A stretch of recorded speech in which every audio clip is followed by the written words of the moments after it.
In today's video, I'm going to teach you how to add row numbers for tasks in Asana. This is a great way to organize and keep track of your tasks, especially if you're dealing with large projects and need a clear visual way to reference each task easily.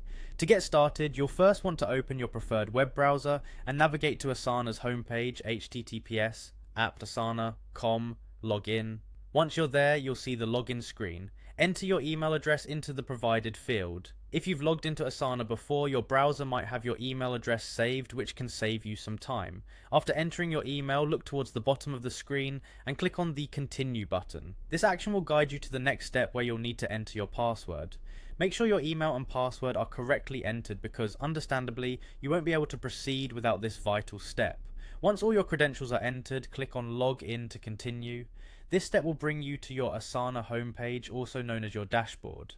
From the Asana homepage, the next action is to open the project where you want to add row numbers to the tasks. Locate and click on your chosen project. You'll find your projects listed on the left-hand side in the sidebar.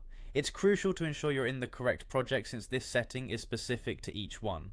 Once you've opened your project, take a moment to scan the layout to familiarize yourself with the task list. Next, you'll need to access the project settings. Look for your profile icon, which you can typically find in the upper right corner of your screen.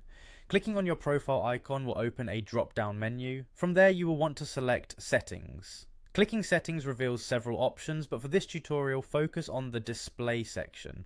Once there, find and select Display. This section will give you multiple options to customize how your project appears. Now, within the display settings, look for an option called Show Row Numbers. It can often be found towards the middle of your display options. You'll want to check this box to activate the row numbers feature. Immediately after checking this option, you'll notice that the tasks in your project are now numbered by row.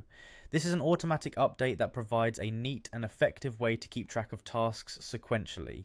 In conclusion, adding row numbers to your task list in Asana is a simple yet effective tool to enhance task management. This feature not only adds visual context to your tasks, but also streamlines communication, making it easier when referring to specific tasks during team discussions or personal reviews. Thank you for watching this tutorial, and I hope you find this feature as beneficial as I do.